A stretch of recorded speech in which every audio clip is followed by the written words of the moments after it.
নমস্কার বন্ধুরা, আজকে বেশ কিছু টিপস নিয়ে তোমাদের সামনে চলে আসলাম। আশা করি টিপসগুলো তোমাদের অনেকটাই ভালো লাগবে আর অনেকটাই উপকারে আসবে। তো দেখো, প্রথম যে টিপসটি তোমাদের সঙ্গে শেয়ার করব, এখানে আমি বেশ কিছুটা কিন্তু চাল ভিজিয়ে রেখেছি। আমরা বেশিরভাগ মহিলারা কি করি, চালটা ভিজিয়ে রাখি, আবার কেউ কেউ কিন্তু চালটা ধুয়ে সঙ্গে সঙ্গে তুলে দিই। তাতে করে কি হয়, আমাদের গ্যাসটাও কিন্তু অনেকটাই বেশি লাগে। তো এরকমভাবে যদি তোমরা চালটা মিনিমাম আধা ঘন্টা আগে ভিজিয়ে রাখো, তাহলে চালটা কিন্তু সফট হয়ে যায়, ভেঙেও যায় না। আর সেই চালটা কিন্তু ভাত হতে খুব কম সময়ই লাগে। এখানে দেখো, আমি জলটা গরম করতে দিয়েছি, খুব বেশিক্ষণ কিন্তু হয়নি, 5 মিনিটের মধ্যে কিন্তু জলটা আমার গরম হয়ে গেছে। দেখো, ফুটতেও আছে। আর বিশেষ করে বিরিয়ানি, ফ্রাইড রাইসের চাল কিন্তু ভিজিয়ে রাখলে সব থেকে কিন্তু ভালো হয়, চালটা কিন্তু ভেঙে যায় না, খুবই ভালো হয়, লম্বা হয়, আর সাথে হচ্ছে চালটা কিন্তু খুব সফটও হয় ভাতটা। তো দেখো, এখানে গরম জলের মধ্যে আমি আধা ঘন্টা ধরে যে চালটা ভিজিয়ে রেখেছিলাম সেই চালটা কিন্তু দিয়ে দিলাম। এতে করে আমার ভাতটা যতটা টাইম লাগতো তার থেকেও কিন্তু 2 ভাগ টাইম কিন্তু কমই লাগবে। তো অবশ্যই তোমরা টিপসটা ফলো করতে পারো, তাহলে কিন্তু তোমাদের ভাতটা যেমন খুবই সুন্দর হবে একটা একটা, আর সাথে কিন্তু তোমাদের সময়টাও কিন্তু অনেকটাই কম লাগবে, গ্যাসটাও কিন্তু অনেকটাই কম খরচ হবে। পরের যে টিপসটি তোমাদের সঙ্গে শেয়ার করব, দেখো এখানে আমি নিয়েছি ক্যাপসিকাম। শীতকাল হোক আর যে কোনো সিজনেই কিন্তু ক্যাপসিকাম পাওয়া যায়, কিন্তু ক্যাপসিকাম এমন একটা জিনিস, এটা কিন্তু খুব সহজেই পচে যায়। যতই এর বাইরেটা পুরু হোক না কেন, খুব সহজে কিন্তু এটা পচে যায়। তার জন্য দেখো, ক্যাপসিকামটা আমি কিভাবে রাখবো যাতে করে মিনিমাম 1 মাসও তোমরা ফ্রিজের মধ্যে ভালো রাখতে পারবে। এমনি নর্মালি তুমি ফ্রিজে যখন রাখবে ক্যাপসিকামটা দেখবে ভালো থাকে না, আর ওপর থেকে কিন্তু একটু শুকনো শুকনো হয়ে যায়। তাই আমি যেভাবে রাখছি অবশ্যই সেইভাবে রেখে দেখো, দীর্ঘদিন তোমাদের ক্যাপসিকামটা কিন্তু ভালো থাকবে। এখানে প্রথমে ক্যাপসিকামটা দেখো আমি কিন্তু মুছে নিচ্ছি, আমি কিন্তু ধুয়ে মুছছি না, এমনি নর্মালি কিন্তু মুছে নিচ্ছি একটা পরিষ্কার কাপড় দিয়ে, যাতে করে অনেক দূর থেকে আসার কারণে কিন্তু ক্যাপসিকামের গায়ে ধুলো ছিল, সেই জন্য কিন্তু সেটা আমি মুছে নিচ্ছি। যখন আমি এটা ব্যবহার করব, রান্নার কাজে লাগাবো, তখন কিন্তু আমি এটা ধুয়ে তারপরেই কাটবো। দেখো, এরকম একটা এয়ারটাইট কন্টেনারের মধ্যে কিন্তু ভরে দিচ্ছি, তাহলে কি হবে, আমার যদি ফ্রিজটা কখনো অফও থাকে, যখন একটু গরম হয়ে যায় ফ্রিজ বা ভেতর বাইরে থেকে যে জলটা বের হয় সেটা কিন্তু এই ক্যাপসিকামের গায়ে লাগবে না, বা ঠান্ডা যতই হোক না কেন ক্যাপসিকামটা কিন্তু একেবারেই ফ্রেশ থাকবে, নতুনের মতো। আশা করি তোমাদের এই টিপসটাও অনেকটাই উপকারে আসবে। পরের যে টিপসটি তোমাদের সাথে শেয়ার করব, দেখো এখানে নিয়েছি বেশ কিছু গাজর। গাজরগুলো আমি কিন্তু অনেক দিন পর্যন্ত ফ্রিজে রাখতে চাই। তো ফ্রিজে যদি আমি নর্মালি গাজরটা রেখে দিই, দেখবে একেবারেই শুকনো হয়ে আসে, দেখতে খারাপ লাগে, খেতেও ইচ্ছা করে না, আর আমরা কেউ খেতেও পছন্দ করি না এই টাইপের গাজর। তো সেই জন্য দেখো, গাজরটা এখানে আমি খুব ভালো করে প্রথমে মুছে নিচ্ছি। কোনো রকমভাবে কিন্তু জল দিয়ে আমি ধুয়ে নিচ্ছি না, জাস্ট মুছে নিচ্ছি। তারপরে দেখো, সেই ক্যাপসিকামের যে কৌটাটা নিয়েছি এর মধ্যেই কিন্তু গাজরগুলোকে আমি ভরে দিচ্ছি। এইভাবে তোমরা গাজরগুলোকে যদি রেখে দাও, তাহলে দেখবে দীর্ঘদিন পর্যন্ত গাজর কিন্তু একদমই ভালো থাকবে। যে শুকনো শুকনো একটা ভাব হয়ে যায় গাজরের, সেই গাজরের শুকনো ভাবটা কিন্তু একদমই আসবে না। চলো, পরের যে টিপসটি তোমাদের সঙ্গে শেয়ার করব। এখানে দেখো, বেশ কিছুটা টমেটো নিয়েছি আমি, আর এই টমেটোগুলো কিন্তু একটু কাঁচাই আছে। তো কাঁচা হোক বা পাকা টমেটো, যে কোনো টমেটো দীর্ঘদিন পর্যন্ত ভালো রাখার জন্য কিন্তু আমরা ফ্রিজে রেখে দিই। তো আমি কিভাবে রাখছি যাতে করে আমার টমেটোটা 1 মাস পর্যন্ত কিন্তু ফ্রিজে একদমই ভালো থাকে। তো এখানে প্রথমে টমেটোটা খুব ভালো করে কিন্তু আমি মুছে নিচ্ছি, জল দিয়ে ধুয়ে নিইনি, এমনি নর্মালি কিন্তু মুছে নিচ্ছি, কারণ জল থাকলেই সেই জিনিসটা খুব সহজে পচে যায়। সেই জন্য আমি শুধুমাত্র ভালো করে শুকনো কাপড় দিয়ে কিন্তু মুছে এর গায়ের নোংরাটা কিন্তু পরিষ্কার করে নিচ্ছি। আর যেসব বন্ধুরা আমার চ্যানেলে নতুন, অবশ্যই চ্যানেলটা সাবস্ক্রাইব করে পাশে থেকো, অল নোটিফিকেশানটি অন করে দিও নিত্য নতুন ভিডিও পাওয়ার জন্য। আর যারা অলরেডি চ্যানেলটা সাবস্ক্রাইব করে দিয়েছো, সবাইকে অসংখ্য অসংখ্য ধন্যবাদ।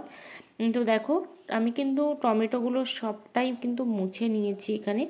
আর খুব ভালো করেই মুছে নিয়েছি, যাতে করে কোনো রকম ধুলো বালি এর মধ্যে না থাকে। তারপর একটা কালো প্লাস্টিক নিয়েছি, কালো হোক বা সাদা, যে কোনো একটা ক্যারি প্যাকেটের মধ্যে তোমরা যদি এটাকে ভরে রাখো তাহলে কিন্তু টমেটোর গায়ে সরাসরি ঠান্ডাটা কিন্তু লাগবে না, আর অনেক দিন পর্যন্ত কিন্তু ভালো থাকবে।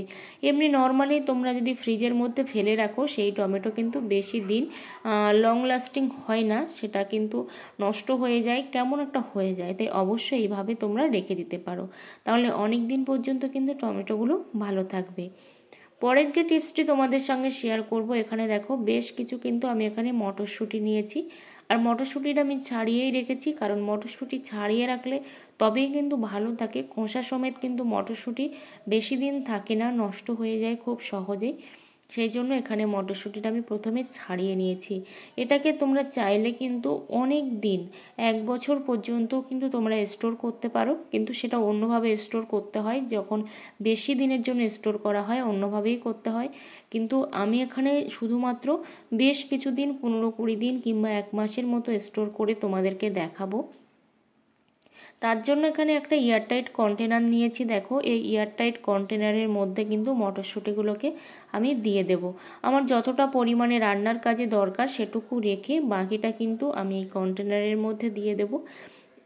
দিয়ে দিলে কি হবে, আমার এই মটরশুঁটির গায়ে কিন্তু একটুও জল জমবে না, কারণ অনেক সময় কিন্তু ফ্রিজ আপ ডাউন করার কারণে কিন্তু জল হয়ে যায়, তাতে করে যে কোনো জিনিসপত্র কিন্তু খারাপ হয়ে যায় সরাসরি রেখে দিলে।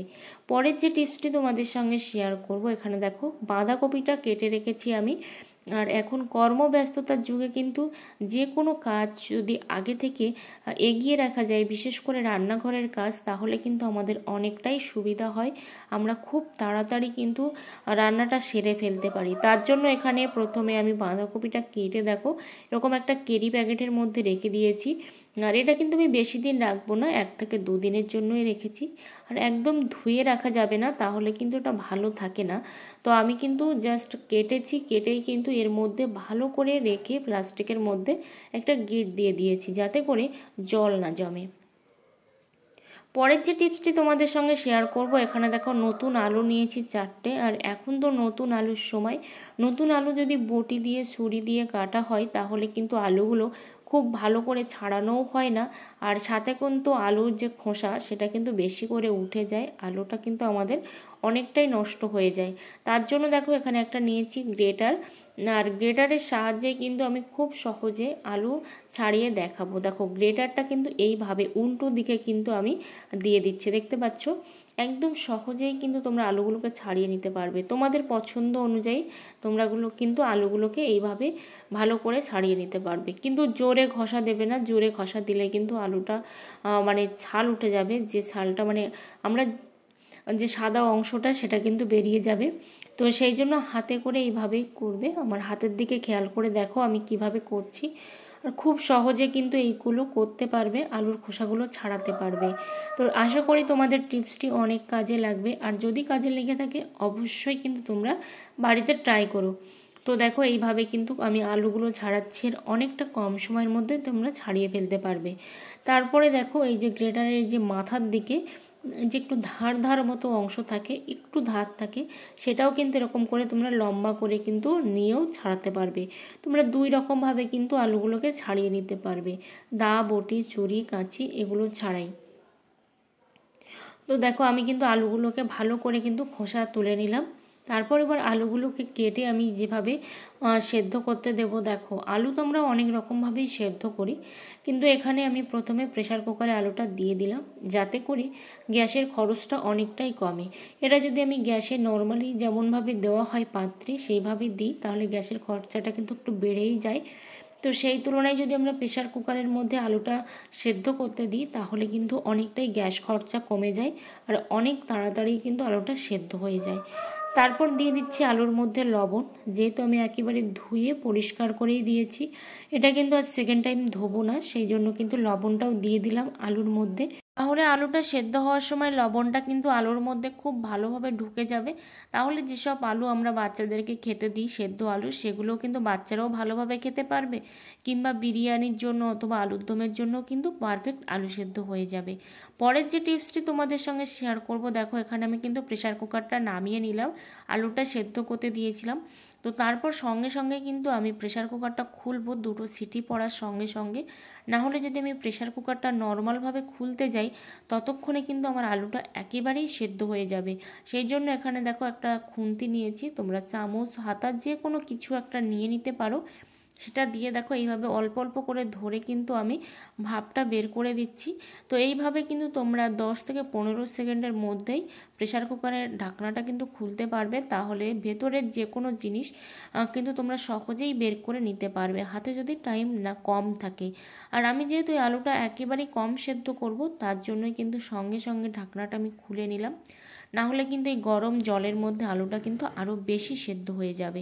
দেখো আলুটা কিন্তু আমার সেদ্ধ হয়ে গেছে। যদি একটু সেদ্ধ কম থাকতো, তাহলে কিন্তু তোমরা এই গরম জলের মধ্যে রেখে দিতে পারতে, তাহলে কিন্তু আরও ভালো করে সেদ্ধ হয়ে যেত। যেহেতু আমার সেদ্ধটা ঠিকঠাকই আছে, সেই জন্য কিন্তু এবার আমি আলুটাকে কিন্তু তুলে নেব। এই জলটা চাইলে কিন্তু তোমরা তরকারিতেও ব্যবহার করতে পারো, যেহেতু এটা একেবারেই ভালো জল। তো সেই জন্য কিন্তু অবশ্যই তরকারিতেও দিতে পারো, লবণ দেওয়া আছে এর মধ্যে। কিন্তু আমি যেহেতু এই জলটা আমার লাগবে না, শুধুমাত্র আলুটাই লাগবে, সেই জন্য দেখো আলুটা কিন্তু আমি এভাবে জল ঝরিয়ে তুলে নিচ্ছি। আশা করি এই টিপসটি তোমাদের অনেকটাই উপকারে আসবে। যারা নতুন গৃহিণী তাদের কিন্তু এই টিপসগুলো অনেকটাই কাজে আসবে। তো দেখো আলুগুলো কিন্তু সব আমি তুলে নিয়েছি।